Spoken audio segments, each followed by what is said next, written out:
Muy bien, y para presentar el siguiente bloque de conferencias, que hemos llamado Retos Actuales de la Democracia, le doy nuevamente el paso al doctor Santiago Montenegro.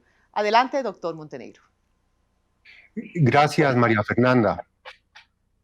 En todo el mundo se observa una creciente insatisfacción por la democracia representativa, sin que sepamos con exactitud sus causas.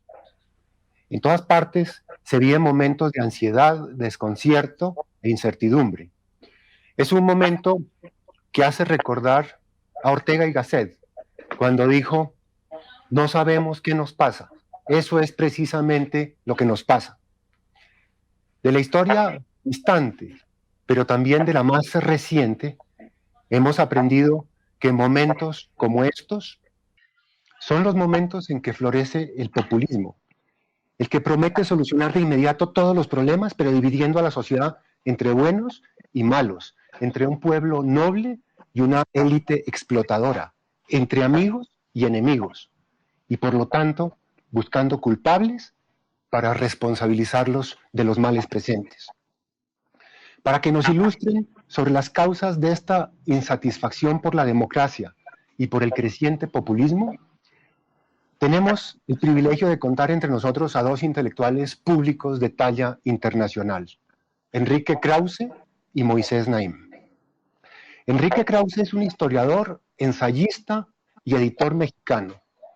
Es el director de la editorial Clio y de esa excelente revista que es Letras Libres, fundada por su gran amigo Octavio Paz, Premio Nobel de Literatura y uno de los más grandes literatos y pensadores latinoamericanos del siglo XX. Enrique Krause es también uno de los grandes intelectuales del momento, de nuestro continente, reconocido por su compromiso con la defensa de la democracia y los valores liberales. Libros como El poder y el delirio, Redentores, El pueblo soy yo, son de obligada lectura para comprender los avatares de nuestras sociedades.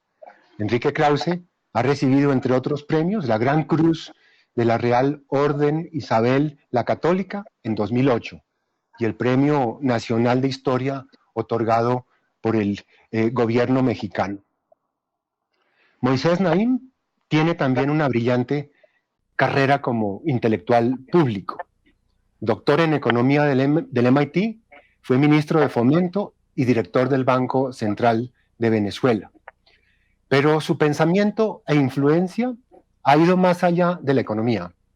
Es autor de más de 15 libros sobre política y economía internacional.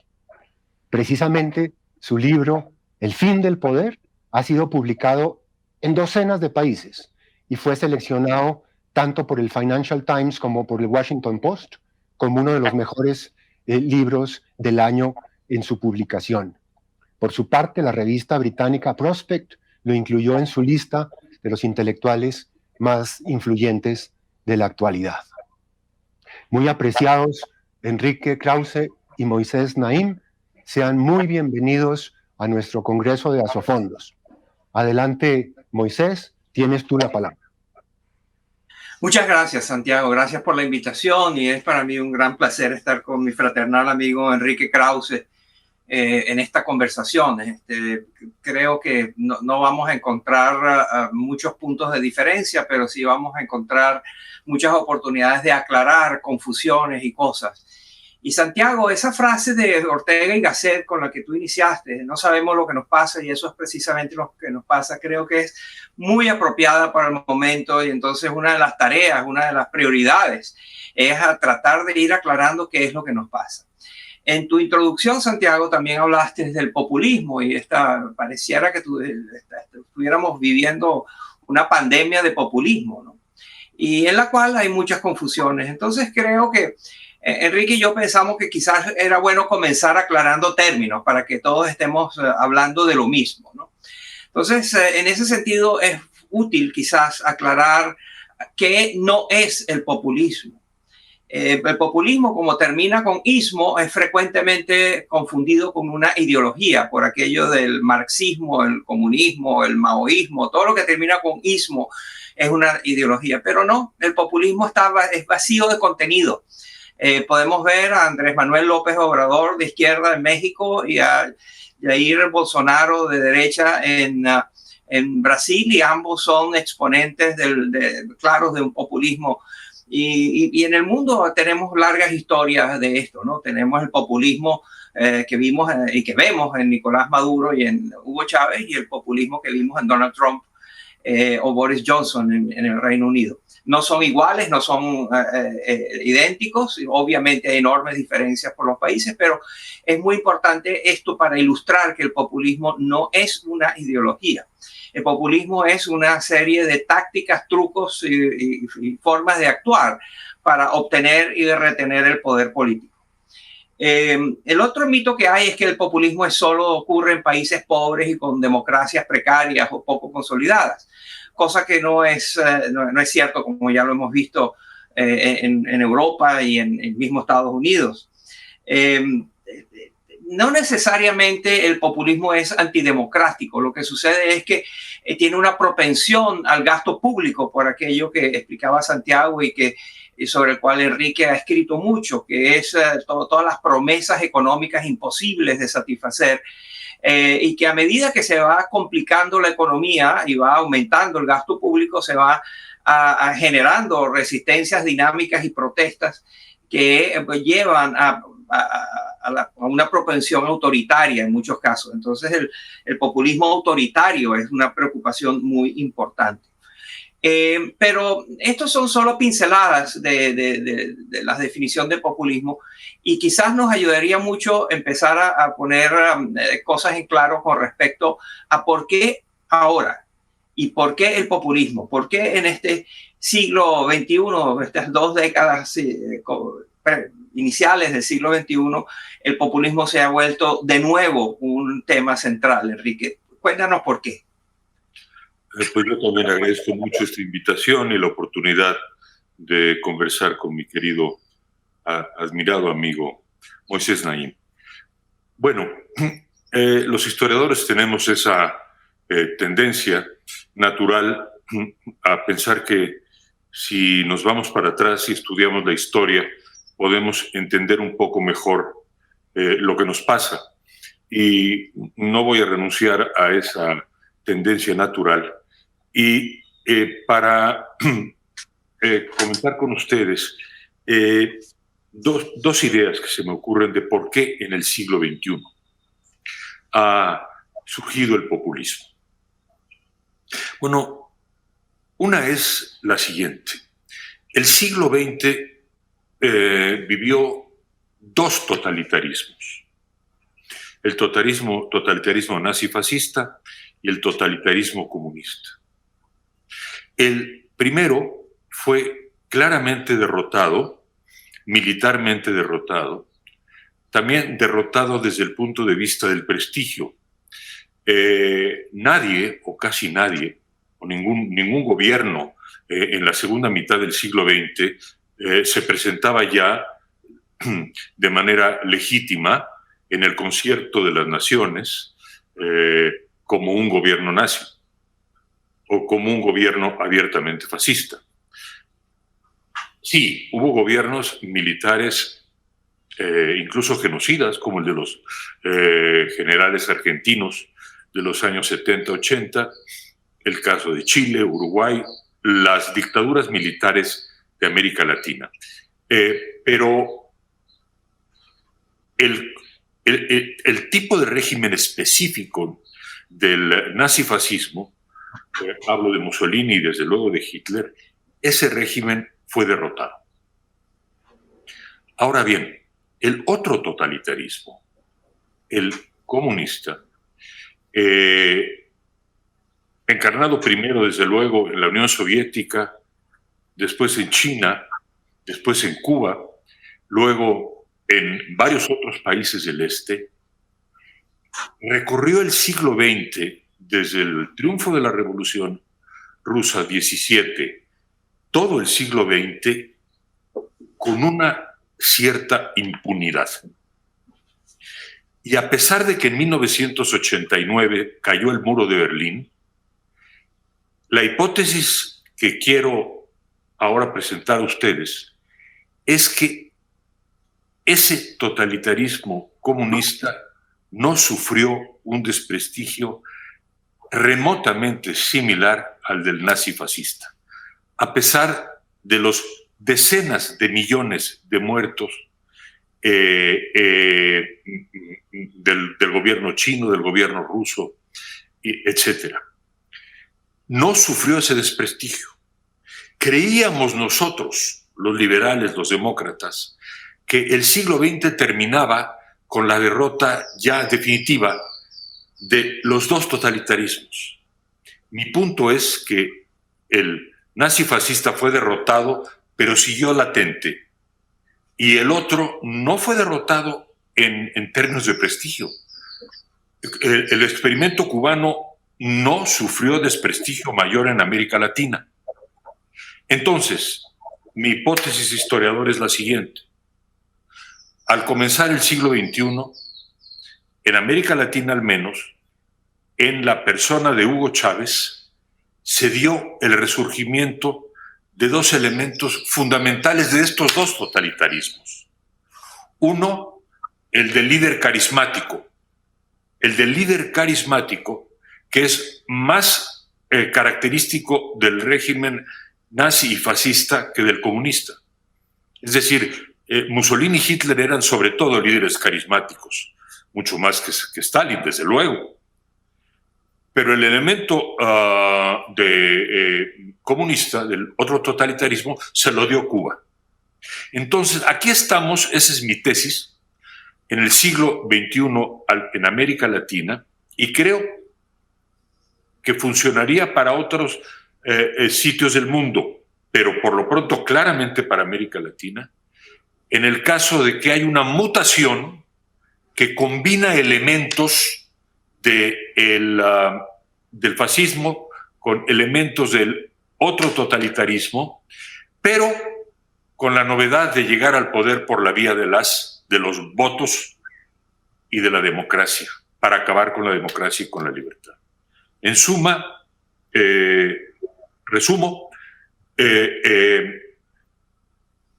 por algún motivo el siglo XXI no supo aprender la lección del siglo XX. No se asimiló, no se entendió, no se vio de frente, cosa que Octavio Paz insistía mucho, no se vio con toda claridad. La claridad que tuvimos para ver al régimen nazi, por varias razones, no la tuvimos para ver al otro totalitarismo. Y como no la tuvimos, con una mutación compleja en el siglo XXI, a través de la democracia, resurgieron los líderes carismáticos con un proyecto, sino una ideología, con un proyecto de dominación no muy distinto, como estamos viendo en Venezuela, al cubano. No sé, Moisés, si esta explicación de historiador te parece razonable o quieres introducir, como siempre, matices y objeciones. No, yo creo que es un recuento histórico muy apropiado y claramente la frase de que el siglo XXI no ha sabido aprender del siglo XX, los totalitarismos que tuvimos no nos ha inoculado contra las tentaciones totalitarias, ¿no? de este siglo. Yo creo que hay yo estoy de acuerdo contigo. Y creo que en estos primeros 20 años del siglo XXI y hasta antes hemos vivido una pandemia de otro tipo, que es la que yo llamo la necrofilia ideológica. La necrofilia, como sabemos, es una perversión que sufren algunos seres humanos, que es una apasionada atracción, se sienten muy atraídos por cadáveres. Y bueno, hay una variante política, ideológica de la necrofilia, que es abrazar con entusiasmo y devoción ideas malas, ideas fracasadas. malas ideas. Entonces, hemos visto como una y otra vez gobiernos, líderes, pueblos se zambullen en políticas económicas, en formas de actuar que son claramente malas, que han sido probadas en ese país, han sido probadas en otros países y siempre terminan en lágrimas, muerte, dolor y corrupción. Y sin embargo, aquí que de nuevo empiezan a ser muy populares.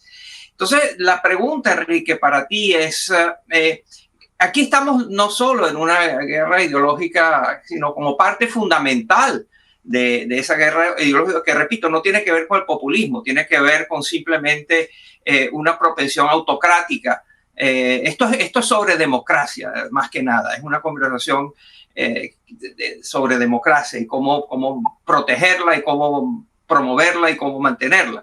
Entonces, hemos fracasado en la defensa de la narrativa democrática. Hay una lucha de narrativas, hay un choque de narrativas. La narrativa liberal, donde la democracia es un principio fundamental, inalienable, digno de ser defendido como sea. Y la otra narrativa que privilegia las promesas, que enfatiza las desigualdades que sin duda existen, enfatiza la concentración del poder político y económico, que en muchos lugares también, por supuesto, existe. Pero derrota esta otra narrativa que no es liberal, que no es democrática, que se nutre de las ideas fracasadas del siglo XX, le está derrotando la narrativa democrática. ¿Tú crees que eso es así? Bueno,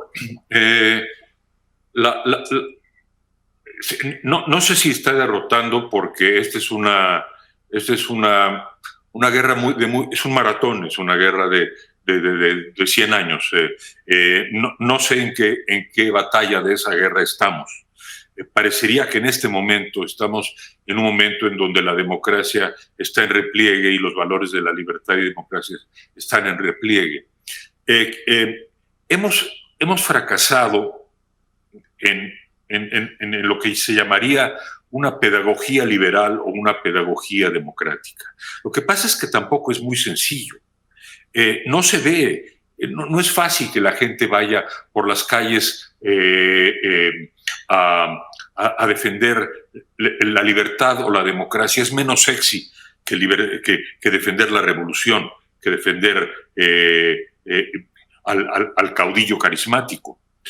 A menos de que vivas en un país que está perdiendo la libertad o que está a punto de perderla. Esos cientos de miles o millones de personas que desfilaron por las calles de Venezuela sabían que esa era probablemente, si no la última oportunidad de esta batalla. Y vaya que ellos han aprendido de la manera, en tu país, Moisés, de la manera más dolorosa lo que es la libertad y lo que es la democracia. Yo quiero ver si se hiciera una encuesta real, verdadera en Venezuela, si la palabra democracia o libertad significa poco para ellos. Estoy seguro que significa muchísimo para ellos, si hubiese posibilidad de esa encuesta libre. Pero claro, no podemos esperar, no debemos esperar a que toda América Latina tenga que aprender por la vía más difícil y más dolorosa, que es la vía de la experiencia, la vía cubana, la vía venezolana. Y sin embargo, para allá van algunos países. El mío, en parte, quizá Perú, espero que no, ya no hablo de Nicaragua. Tengo mis dudas sobre Chile, y tengo mis dudas sobre Chile porque no veo allí un elemento central en el populismo, que es el liderazgo carismático. Pero volviendo a lo que dices, Moisés, la gran pregunta, yo no tengo una respuesta única, pero la gran pregunta es, ¿dónde y cómo se hace una pedagogía? ¿Cómo se hace? ¿Qué consiste? ¿En qué consiste una pedagogía democrática? Y yo te diría, dos ideas de nuevo. No sé cómo, y mira que soy historiador y mira que me dedico incluso a hacer documentales. No sé cómo. A lo mejor lo que hay que hacer es una serie como la la serie Patria, o como lo que tú has hecho, Moisés, o como The Crown. No sé qué hay que hacer para que la inmensa mayoría vea la verdad del otro totalitarismo del siglo XX. No sé qué hay que hacer para que entiendan lo que el caudillismo carismático, los dos totalitarismos incluso. No sé qué hay que hacer para que la gente abra los ojos o se quite la venda de los ojos para ver bien a Venezuela y bien a Cuba. Pero hay que hacerlo. Esa es una salida, es plantear un problema. Necesitamos una pedagogía al día, que probablemente que no pasa por los libros, quizá ya, que pasa por lo audiovisual, por los videos. ¿Qué historia tenemos que contar? ¿Qué narración, cómo y dónde para que una persona humilde en cualquier pueblo de América Latina, viendo eso, diga: entiendo qué es la libertad y la democracia y por qué debemos de ir construyendo una república y una ciudadanía, y por qué es importante el voto. Bueno, no es fácil. Ha sido mucho más exitosa en la historia la narrativa de la revolución. Entonces, Moisés, estoy como jalando siempre esta conversación hacia la historia, y tú tienes que jalarla hacia el presente, hacia el presente, y yo te preguntaría, ¿hay otras causas que yo como historiador no estoy viendo, que aparentemente, por ejemplo, el tema de las redes sociales? ¿En qué sentido esta es así que, para que veas, mutación mundial de lo que significan las redes sociales, el Twitter, que no existía a principios de siglo, el Facebook, etcétera, están alimentando el virus populista? Sí, eso parece. Y la gran pregunta es por qué no están alimentando las redes sociales el fervor democrático y la defensa de la libertad. Me pareció muy sólida tu descripción, pero fíjate que hay algo que no mencionamos. Yo no lo he mencionado cada vez menos, tú no lo has mencionado, y debería ser un protagonista central de esto, y son los partidos políticos que están organizados con voluntad y vocación de poder para llevar adelante un programa que es refrendado y legitimado en las elecciones. Los partidos políticos ahora son simplemente instrumentos, organizaciones electorales muy orientadas hacia el próximo evento electoral, hacia las próximas elecciones, pero ya no son los protagonistas que eran antes. Antes, por ejemplo, alguien te diría que en el pasado la principal tarea de los partidos políticos era diseminar su ideología y defender la libertad en los partidos de ánimo democrático, enfrentar las ideas iliberales, totalitarias, socialistas, etc. Ese es el rol de los partidos políticos que nos han dejado huérfanos. No tenemos partidos políticos. Ahora los partidos políticos son vistos como simplemente concentraciones de poder, concentraciones de corrupción, burocracia, oportunismo, arribista, etcétera, ¿no? Pero mientras que los partidos políticos están en declinación, parecieran ser una especie en peligro de extinción, las calles de América Latina y de otras partes están ardiendo. Tú mismo, Enrique, en tu presentación hiciste referencia a los movimientos callejeros que estamos viendo. Y las calles ahora han reemplazado a los partidos políticos. Antes la gente iba donde su partido, el partido político, y le decía cuáles eran sus necesidades, sus quejas, reclamos, exigencias, etc. Ahora no, ahora toman las calles. Y las toman en todos los países de América Latina. Han tenido de alguna manera u otra una manifestación callejera de la voluntad de una población que normalmente no participaba activamente. Aquí se ha activado una nueva parte de la población que está sufriendo mucho, que está luchando para no seguir cayendo en la pobreza, pero que al mismo tiempo está más conectada que nunca, está más integrada a través de redes sociales que nunca. Entonces,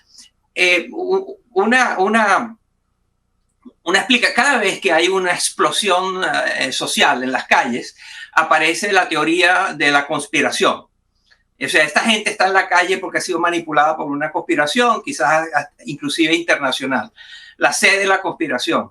La otra C es el de la copia. Simplemente vieron lo que está pasando en otros países y cómo da resultados y tumban gobiernos o logran cambiar constituciones y entonces se animan por la copia y copian lo que han hecho otras partes.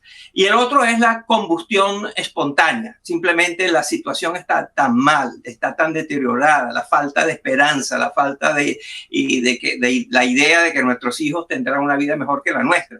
Entonces hay una combustión espontánea que esas condiciones hacen que ardan las calles, ¿no? Entonces, ¿cuál crees tú que domina, Enrique? ¿La combustión espontánea, la conspiración internacional y local o la copia? Bueno, has puesto en el tablero varias ideas y como el sentido de esta conversación es propositivo y hemos hablado ya de ideas concretas, de esa pedagogía visual, de presentar la narrativa, ¿no?, de la que hemos hablado, pues otra idea sería la siguiente. Con respecto a los partidos, es muy importante que se reinvente la idea y la forma del partido político. Nunca fueron muy populares los partidos. En la Inglaterra de fines del siglo XVIII y principios del XIX se les veía muy mal. Hace muy poco tiempo, estoy hablando de Inglaterra, se veía con mucho desprecio a los partidos, ¿no?, como organizaciones egoístas que solo veían por sí mismas. Hasta en la palabra partido, ¿no?, tomaba ser una parte. Parecía como que conspiraba esta idea del partido con la idea de unidad nacional. Bueno, hay que volver a prestigiar la idea de los partidos, pero no se podrá hacer con mera propaganda, sino con una reinvención que conecte a los partidos con las redes sociales. Hay que buscar una convergencia creativa, inteligente, de las redes sociales y los partidos.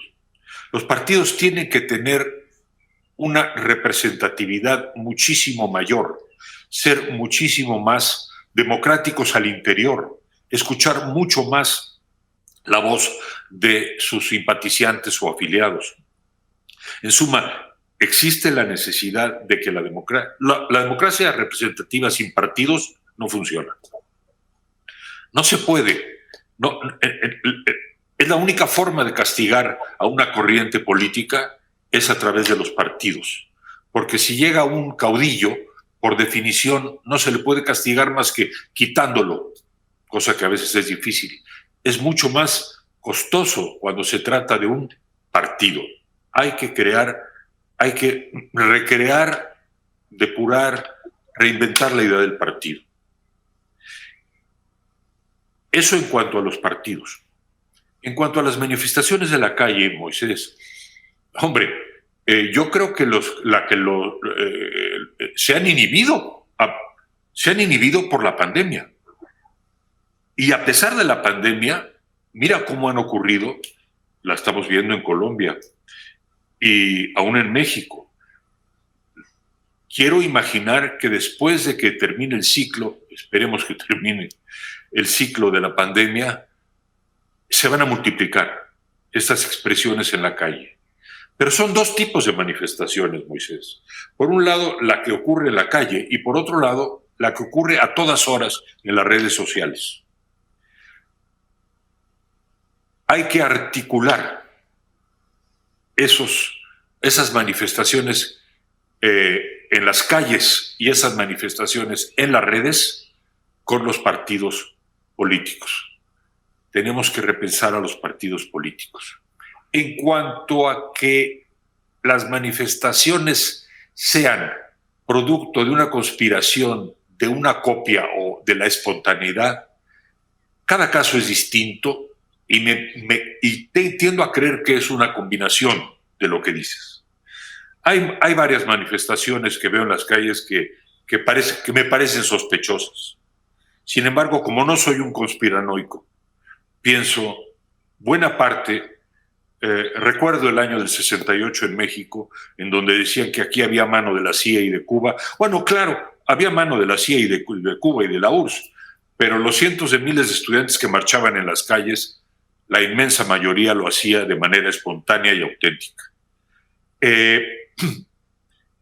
¿Cómo canalizar todo ese malestar que va a ser mucho mayor ahora cuando se vea el saldo terrible de desempleo, el saldo de pobreza, de enfermedad, de deterioro que ha dejado la pandemia? ¿Cómo canalizar todo eso a una vida política razonable y republicana? Bueno, ahí voy a introducir otro factor. No generalicemos. Cada país de América Latina tiene una historia distinta. Y yo creo que la historia va a contar mucho. La tradición, las costumbres políticas de cada país van a costar mucho de cómo vamos a ir canalizando. Y yo entonces te pregunto lo siguiente. Venezuela ha sido un país en donde hasta el 2019, por lo menos, había manifestaciones, se significaron las manifestaciones más nutridas e impresionantes del último decenio. ¿Qué ocurrió con ellas? ¿Qué crees que ocurra con ellas? Y hemos visto también manifestaciones muy reprimidas, pero las hemos visto por primera vez en Cuba. Las hemos visto también muy reprimidas en Nicaragua. ¿Cómo ves las manifestaciones, digamos, en esos países y en otros países que te parezcan paradigmáticos? Los veo, Enrique, con mucho dolor y con mucha tristeza, ¿no? Mi país es un país devastado. No ha habido guerras que han causado tanta destrucción como la que ha causado una mala idea y una serie de malas ideas con el oportunismo y la deshonestidad, el robo que ha habido en Venezuela. Venezuela es un país fallido en el sentido de que el gobierno no es capaz. La dictadura de Maduro, que controla todavía partes importantes de la actividad del sector público y del país, simplemente no sabe, no quiere, no le interesa proveer los servicios públicos de los cuales la gente depende, y se está muriendo la gente en los hospitales, los niños no están en las escuelas, las calles están, los medios de transporte no funcionan. Es el país que tiene las reservas de petróleo más grandes del mundo, no tiene gasolina, en fin, no produce gasolina, no exporta. Ya la industria petrolera no es lo que era, ha dejado de ser un petroestado a ser un narcoestado, donde la criminalización y los narcotraficantes y los traficantes de todo tipo de productos ilícitos reinan. Entonces es un país fallido, es un país criminalizado, es un país donde hay una dictadura militar feroz, donde se tortura, se desaparece, se intimida, se maltrata a la gente, e inclusive a inocentes con gran frecuencia. Pero la variable que no se ve suficientemente, Enrique, la variable que yo creo que es importantísima y que una de las causas por las que llegamos hasta acá es que se desdeñó y no se estudió y no se aceptó y no se entendió qué estaba ocurriendo, es que Venezuela es un país ocupado por una potencia extranjera. Esa potencia extranjera es una isla en bancarrota económica y política en el Caribe, que es Cuba. Los cubanos desde muy temprano y gracias a una afinidad psicológica, emocional muy fuerte entre Fidel Castro y Hugo Chávez, Fidel Castro manipuló a este carismático pero ingenuo líder Hugo Chávez, que se entregó completamente a Fidel, y Fidel logró lo que durante toda su carrera política había ansiado, que era meterle mano al petróleo venezolano, y así lo hizo, y así Cuba pudo reemplazar a la Unión Soviética, ahora devenida en Rusia, por Venezuela. Antes la Unión Soviética sostenía una revolución fracasada económicamente, y cuando colapsó entró Hugo Chávez y el petróleo venezolano y las riquezas de Venezuela a ayudarla. Pero los cubanos saquearon a mi país con la ayuda de venezolanos que colaboraron con ellos y que forman parte de este gobierno y del gobierno de Hugo Chávez. Esa es una explicación que no es frecuente, es importantísimo tenerla en mente. Esto ocurrió de una manera clandestina, secreta, poco visible a la opinión pública. Se hizo de una manera furtiva, pero muy eficaz. Los cargos más importantes del gobierno, las políticas económicas, las exportaciones, la industria petrolera, la industria minera, ya no son controladas por venezolanos, sino por potencias extranjeras, que primero era Cuba y concretamente con el petróleo, pero ahora hay toda una sección importantísima de Venezuela, en el sur de Venezuela, lo que se llama el arco minero. Venezuela es muy rica no solo en hidrocarburos, sino también en todo tipo de minerales muy valiosos. Y allí las partes de las FARC y del ELN son quienes son el gobierno, son quien controla esos espacios que simplemente el gobierno de Nicolás Maduro, la dictadura, abandonó, y llegó a tratos, llegó a acuerdos con ellos donde a cambio de pago de ciertos montos por la explotación de las inmensas riquezas naturales y de la droga, pues el gobierno, la dictadura de Maduro ha hecho el outsourcing, ha tercerizado el gobierno en la zona más rica del país. Entonces, cuando se piensa en Venezuela y se describe y se pregunte qué pasó y qué se puede hacer, la presencia de Cuba, eso es muy importante. Las llaves para el Palacio de Miraflores, el Palacio de Gobierno de Venezuela, están en La Habana. Entonces, de aquí te quería preguntar, Enrique, una de las cosas que estamos viendo es esta propensión al cambio de las constituciones. Cada vez que uno de estos gobiernos llega al poder, muchas veces llega porque promete una nueva constitución que va a resolver problemas que han plagado a esos países desde siempre, pero que con frecuencia estos cambios constitucionales lo que terminan es concentrando el poder en el ejecutivo que promueve el cambio constitucional. Estamos viendo este proceso en Chile y tú lo mencionaste. ¿Tú crees que este cambio constitucional, que esta nueva constitución, que va a reemplazar una que claramente era defectuosa y que fue adoptada durante el gobierno de Pinochet y tiene todavía resabios importantes del militarismo que gobernó a Chile, la dictadura chilena, ¿tú crees que esto va a ser un evento que contribuya al progreso y al futuro mejor de Chile, este cambio en la Constitución? Yo tengo una tendencia a pensar que Chile va a salir adelante y que tenía necesidad de este cambio, y que este es un cambio hecho no desde el populismo, porque para mí el populismo sobre todo tiene la característica de líder carismático. Y fíjate, Moisés, que al hablar tú ahora de Venezuela, hablas de dictadura, no hablas de populismo. Y tienes razón. Es que yo digo que Venezuela fue populista con Chávez, pero se volvió una dictadura porque el destino del populismo es la dictadura. El designio del populismo es la dictadura. Ese es el designio. No lo veo en Chile. No veo, porque no hay en la tradición chilena el tipo de caudillismo carismático que sí hay en la historia venezolana y en la cubana y un poco también en la mexicana. De modo que Yo he oído opiniones de mucha preocupación con respecto a los cambios en Chile, pero tengo la convicción de que la larga historia republicana y democrática de Chile hará que, si esa constitución arroja, digamos, elementos de necrofilia ideológica, según tu francamente genial definición, si tiene esos elementos, ya se darán cuenta los chilenos más temprano que tarde que van a tener que hacer cambios a esa constitución, porque entonces estará afectando el progreso económico que indudablemente y social que indudablemente ha tenido Chile, aunque los chilenos, muchos de ellos, no se den cuenta.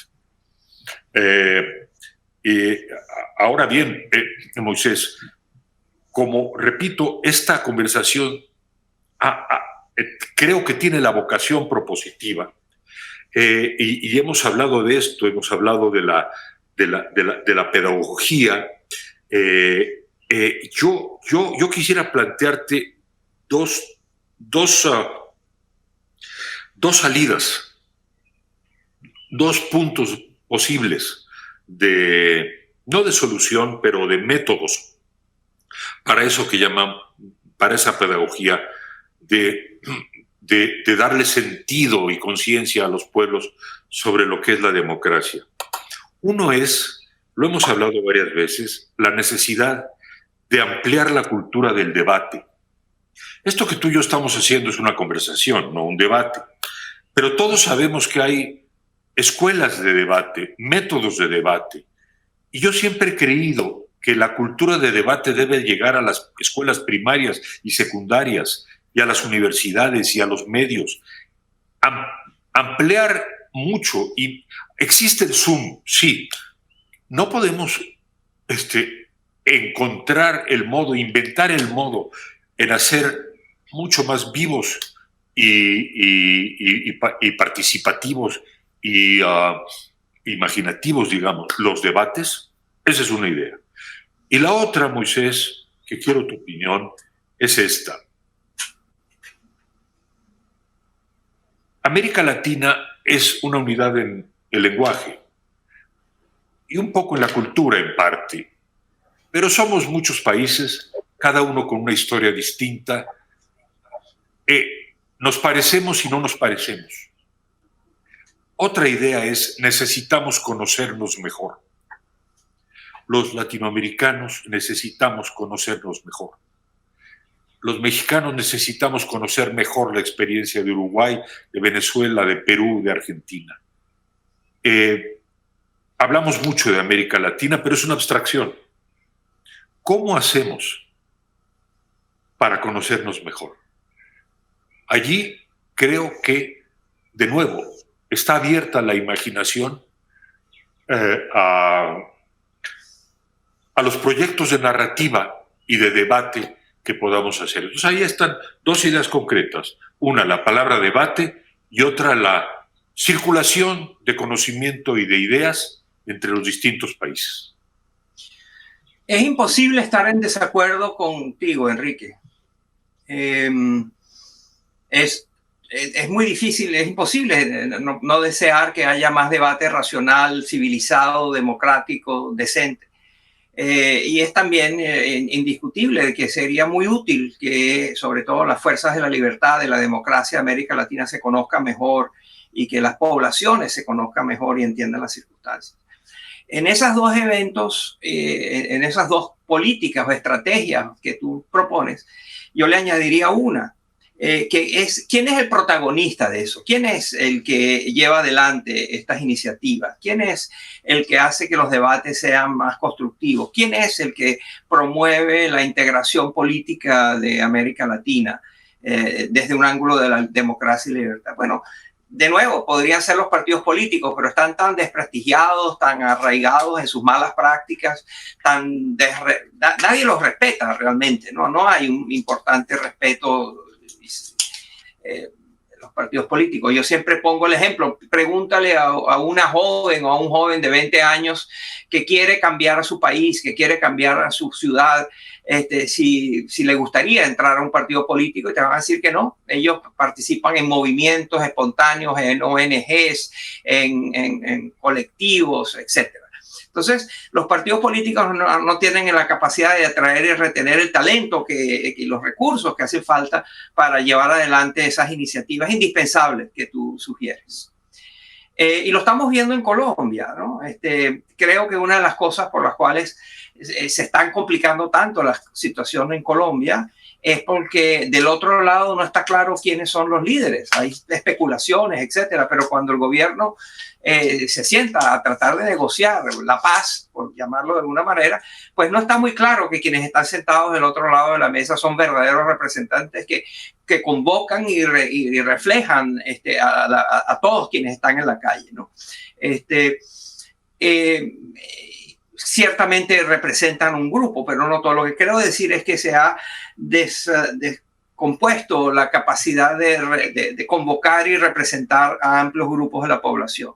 Y entonces los gobiernos no tienen interlocutores. Esto también ocurrió en Francia con en las protestas allá.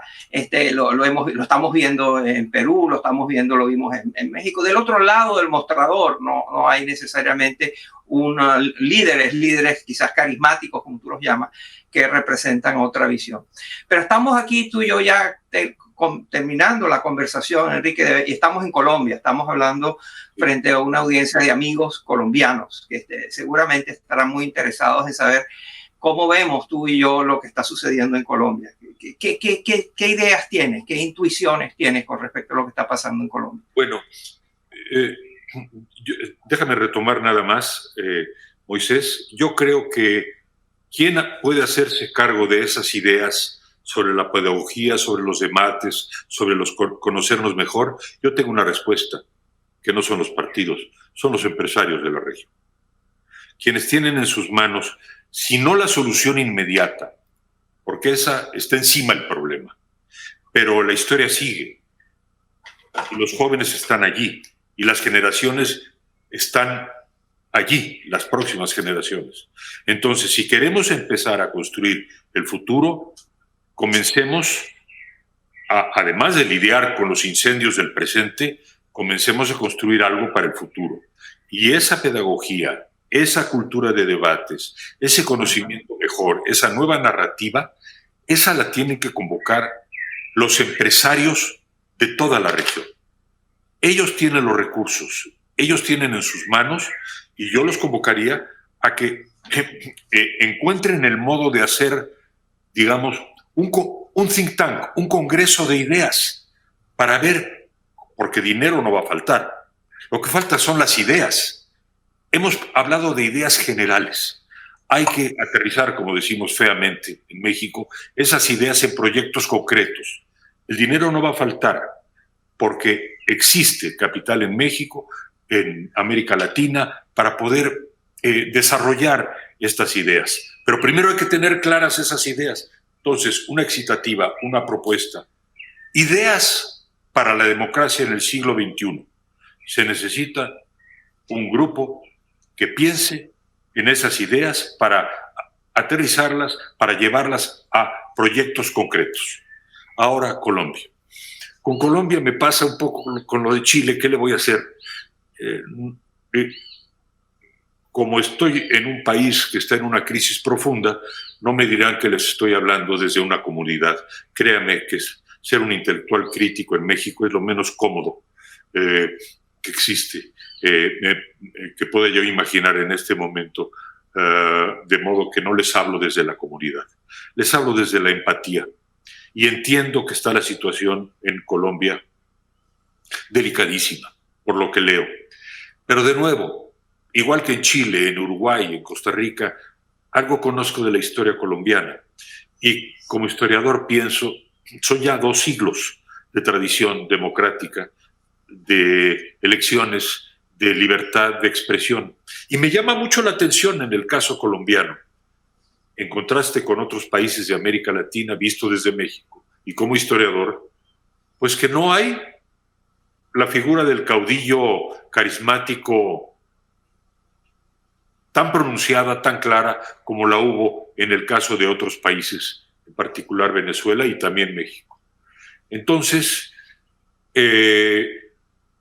yo no veo, aunque sé que existen personajes así, yo no veo no creo que Colombia, con todos sus inmensos problemas, vaya a caer en el hechizo del líder carismático que se apodera de todo para llevar al país a donde lo está llevando, por cierto, López Obrador en México.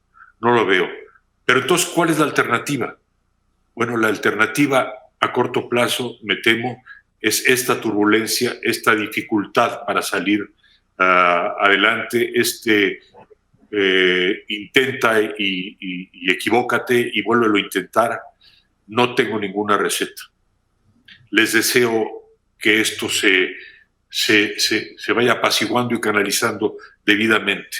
Lo que sí sé es que hay que actuar para invertir en las generaciones siguientes, y mi llamado es el que hice al principio. Hay que organizar el pensamiento rumbo a esa narrativa. Entonces, Moisés, no sé, no quiero terminar con lo que parecería simplemente unos bonitos deseos o que hemos bordado en teorías que no se pueden aterrizar. Tú eres un hombre de ideas. Ninguna de las ideas que tienes es necrofílica. Tienes tan buenas ideas que tienes la idea de la idea necrofílica. Pero también eres un hombre práctico, Moisés. ¿Crees que se puede ir construyendo algo más allá de esta casi irrespirable coyuntura? Sí, por supuesto que sí. Y una de los problemas que hemos tenido es la complacencia. La idea de que estos accidentes políticos, estas catástrofes políticas no pueden ocurrir en nuestro país. Entonces, y les habla un venezolano que está inmensamente agradecido a Colombia y a los colombianos por la generosidad con la que han recibido a mis compatriotas. Yo tengo profundos vínculos con Colombia, tengo queridos amigos y amigas en Colombia y estoy preocupadísimo por lo que pasa en Colombia y espero que se pueda recuperar una dosis de paz, de serenidad y de buscar soluciones colectivas sin necesidad de quemar el país. Si hay un solo consejo, si me permiten, para terminar, voy a utilizar una anécdota que me contó. Una vez entrevisté al jefe, al presidente de McDonald's mundial,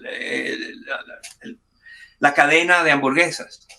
Y me contó esta anécdota, que es que él le trajeron de su departamento de publicidad y mercadeo una campaña que hablaba mal y que criticaba y que insinuaba cosas horribles contra sus competidores. Era una campaña negativa contra los competidores de McDonald's. Y el presidente de McDonald's la rechazó y lo repudió porque dijo que que el tema no era vender más hamburguesas, sino proteger el negocio en general, y que él nunca iba a hacer nada para desprestigiar el negocio de la venta de hamburguesas. Es un ejemplo muy banal, muy pequeño, pero que creo que ilustra mucho. En esta lucha que hay en estos momentos en Colombia, donde hay intereses políticos, hay espontaneidad, hay sufrimiento, hay un enorme sufrimiento en las calles por la situación, etcétera, es muy importante que en esos debates, que en esas diatribas, que en esos encuentros y choques se proteja la democracia, se proteja el sistema. Sí, que haya una apasionada y fuerte encuentro y choque de ideas, pero siempre en democracia. Nunca olvidar que la democracia tiene que ser cuidada, preservada y atendida, que la democracia dejada sola, sin protección y sin quien la cuide, termina siendo un fracaso que abre las puertas al tipo de cosas que Enrique Krauze ha estudiado durante tantos años en tantos países con tanta eficacia. Entonces, el mensaje puede ser genérico, pero también es muy concreto. No acepten nada que no sea democrático. todos los debates, todas las luchas, todos los enfrentamientos, todas las políticas tienen que ser puestas en el contexto de la protección de la democracia. Yo sé que eso puede sonar abstracto mientras hay gente que se está muriendo de hambre, niños que no van al colegio, gente en las calles quemando autobuses y actuando en violencia. Esta apelación a la democracia es simplemente recordar que es fácil perderla y que cuando las democracias se pierden, se tardan décadas en recuperarlas. Entonces, sí, hay razones para tener enfrentamientos en Colombia de ideas y de políticas públicas, pero no debe haber razones para socavar la libertad.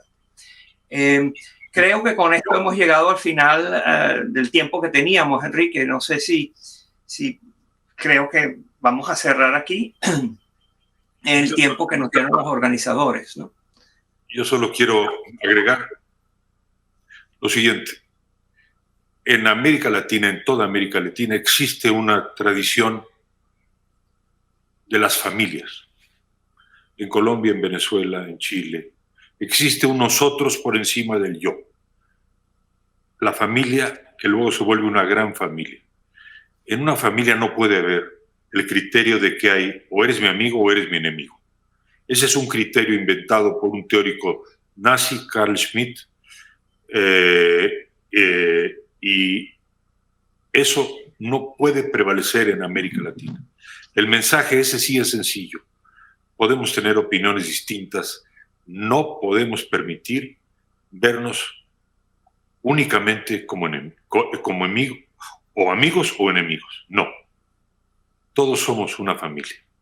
Hay un sentido de la humanidad que debe prevalecer sobre las opiniones distintas. Ese es mi mensaje. Gracias, Enrique. Gracias a todos ustedes por compartir estos momentos con nosotros y dejamos entonces la sala a los organizadores para que continúen con su programa. Buenos días y muchas gracias. Muchas gracias. Muchísimas gracias, señor Krause y señor Naim, por esta nutrida conversación.